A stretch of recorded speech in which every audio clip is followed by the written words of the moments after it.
오늘도 이 새벽에 하나님을 예배하기 위해 나오신 모든 성도님들을 환영하고 축복합니다.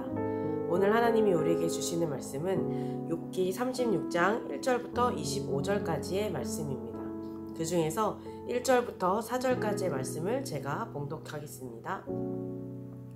엘리후가 말을 이어 이르되 나를 잠깐 용납하라. 내가 그대에게 보이리니 이는 내가 하나님을 위하여 아직도 할 말이 있음이라. 내가 먼 데서 지식을 얻고 나를 지으신 이에게 의를 돌려보내리라. 진실로 내 말은 거짓이 아니라 온전한 지식을 가진 이가 그대와 함께 있느니라. 욥기를 묵상하다 보면 욥의 친구들에게서 공통적으로 발견되는 것이 있습니다. 바로 선입견입니다. 이 선입견은 어떤 대상에 대하여 이미 마음속에 가지고 있는 고정적인 관념이나 관점을 말합니다. 다시 말해서 미리 보거나 들은 것으로 생각이 고정되어 다른 의견은 받아들이지 않는 것을 의미합니다. 어떤 대상에 대한 생각이 한 가지로 고정이 되어 있어 다른 것은 생각하지도 않고 그에 상반된 의견은 듣지도 않는, 그럴 수도 있겠구나 라고 전혀 고려해보지도 않는 상태라고 말할 수 있을 것 같습니다. 이 선입견에 꽂히게 되면 생각도 시야도 굉장히 좁아지고 거기에 사로잡혀 다른 것을 생각하고 바라볼 겨를이 없어집니다. 눈을 가려 주변을 살피지 못하게 만들고 귀가 다양한 소리를 듣지 못하게 만듭니다. 선입견은 대부분 부정적으로 생각하기 때문에 보통은 나는 선입견이 없다고 생각하는 경우가 많습니다. 그러나 대부분의 사람들이 자신만의 선입견을 가지고 있으며 자신도 모르게 이미 만들어진 선입견을 가지고 세상을 바라보며 판단하기도 하고 선입견을 통해 관계를 맺기도 또 끝내기도 합니다. 그리고 무엇보다 우리 크리스천들에게도 이런 선입견이 있습니다. 어쩌면 가장 많은 선입견을 가지고 있는지도 모르겠습니다. 어떤 일에 대한 제대로 된 상황 파악도 없이 교회 안 다녀서 그래. 예수님 안 믿어서 그래. 믿음이 약해서 그래. 그거 기도 안 해서 그런 거야. 이렇게 쉽게 판단하고 단정해버릴 때가 많이 있습니다. 그래서 이 선입견은 굉장히 조심스럽고 또 위험합니다. 왜냐하면 이 선입견으로 인해 상대방을 쉽게 속단하는 경우가 많이 있기 때문입니다. 오늘 본문에는 욥의 친구들 중 가장 젊은 엘리후가 등장하여 자신의 마지막 말을 욥에게 전합니다. 엘리후는 이미 앞에서 한참 자신의 생각을 쏟아내고도 부족했는지 다시 한번 욥의 이 고난에 대해서 자신의 뜻을 이야기합니다. 그동안 그가 욥과 친구들이 하는 대화를 듣고 얼마나 답답했는지, 얼마나 자신의 생각을 전하고 싶었는지 오늘 본문을 보면 알 수 있습니다. 그러면서 마지막 말을 이렇게 시작합니다. 2절에 나를 잠깐 용납하라. 그러면서 자신의 지혜 정수를 욥에게 알려주고자 말하고 있습니다. 엘리후는 자신이 가지고 있는 이 지혜가 먼 곳에서 얻은 것이라고 말하고 있습니다. 다시 말하면 하나님으로부터 받았다는 것입니다. 자신의 지혜는 하나님께 받은 것이기 때문에 그 지혜를 바탕으로 자신이 주장하는 이야기는 타당한 것이고 귀를 기울여 들어야 할 말이라는 것입니다. 엘리후는 자신감이 넘쳤습니다.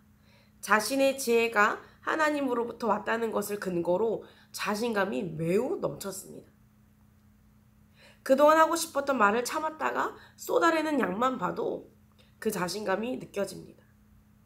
자신의 그 뛰어난 지혜로 얼마나 조언을 충고를 하고 싶었는지 자신감이 가득하다 못해 넘쳐 오만이 느껴지기도 합니다. 이런 자신감으로 엘리후는 앞서 3명의 친구와는 얼마나 다른 또 얼마나 지혜롭게 조언을 했을까요? 본문 1절에서 4절까지만 보면 엄청 대단한 조언이 나올 것만 같습니다. 그러나 엘리후도 앞서 말했던 친구들과 별반 다를 것이 없었습니다. 그도 앞서 친구들이 했던 것처럼 규범적 지혜를 근거로 자신이 추구하는 신학을 바탕으로 그 시선으로만 거기에서 나온 선입견만 가지고 욥을 정죄하고 판단했습니다. 고난의 이유를 정확히 알지도 못한 채 욥을 속단했습니다. 엘리후가 추구하는 규범적 지혜를 근거로 본문을 살펴보면 5절에서 7절까지는 선과 악을 심판하시는 하나님에 대해 말하고 있고 8절부터 16절까지는 회개와 깨달음을 위한 하나님의 징계에 대해서 말하고 있습니다. 내용의 주제만 보면 모두가 집중해서 들어야 하는 내용이 맞습니다. 하나님은 선과 악을 심판하시는 분이 맞고 우리가 징계를 당하는 이유는 죄에 대해 회개하기 위해서 잘못을 깨닫고 다시는 그렇게 살지 않기 위해서인 것도 맞기 때문입니다.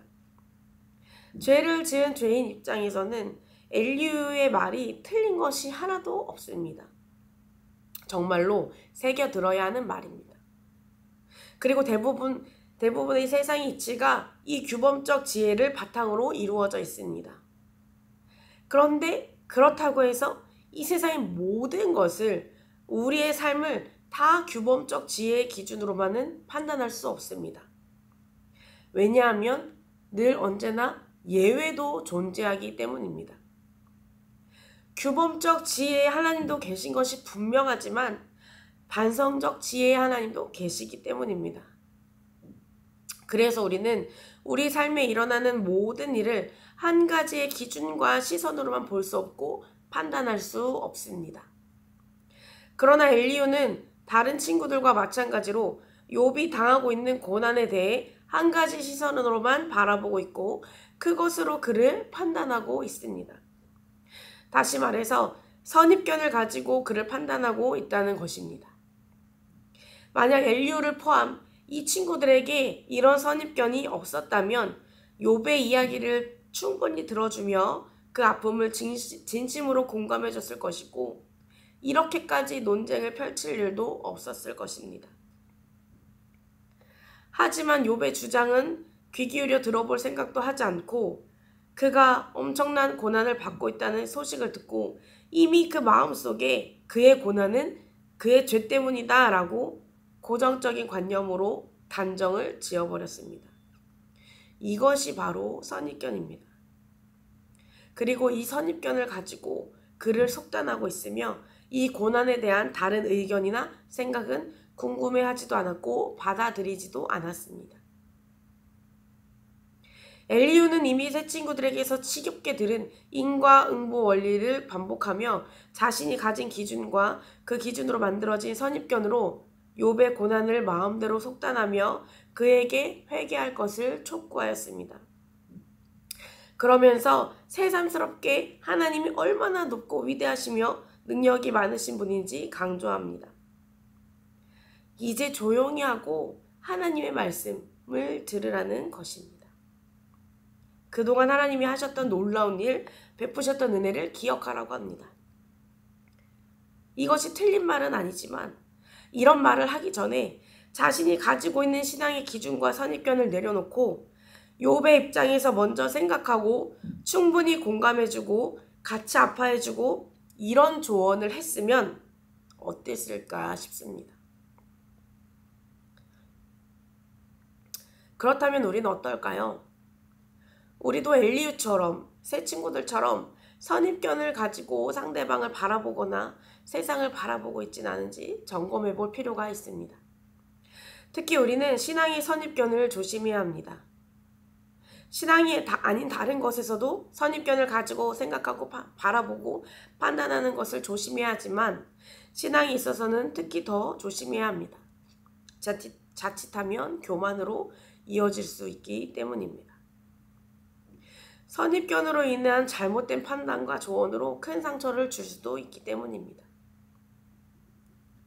엘리후나 다른 친구들이 물론 반성적 지혜에 대해서도 언급하였지만 대부분의 말을 자신들이 믿고 추구하는 규범적 지혜를 근거로 선입견을 가지고 욥을 바라보았던 것처럼 우리가 가장 조심해야 할 것은 신앙의 연차에서 오는 선입견이 아닐까 싶습니다. 오랜 시간 신앙생활을 하다 보면 자신만의 신앙의 기준이 자연스럽게 생깁니다. 또한 신앙생활의 패턴, 습관이 생깁니다.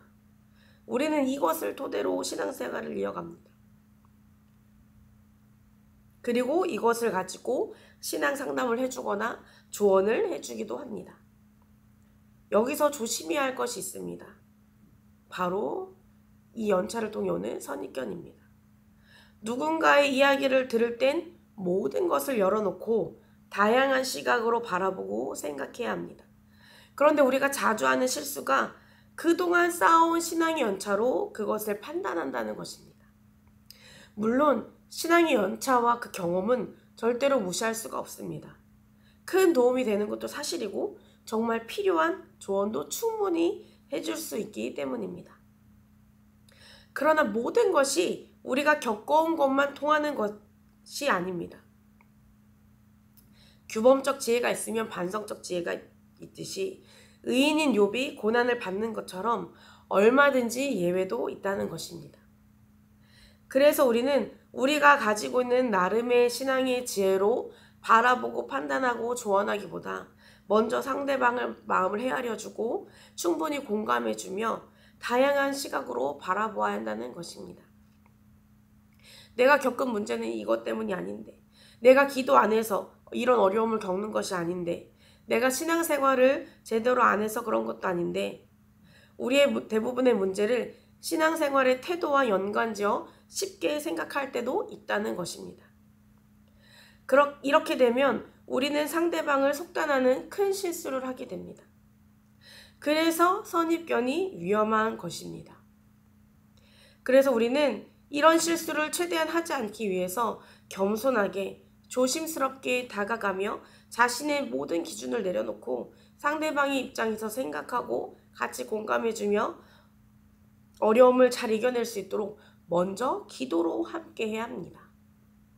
그리고 주님께 지혜를 구하며 도와주어야 합니다. 우리 주님도 우리를 선입견을 가지고 바라보지 않으셨습니다. 이미 우리가 어떤 사람인지 다 아시면서도 있는 그대로 우리를 받아주시고 품어주셨습니다. 사랑하는 성도 여러분, 우리는 하나님 안에서 똑같이 지음받은 지체로서 같은 위치에 있는 공동체입니다.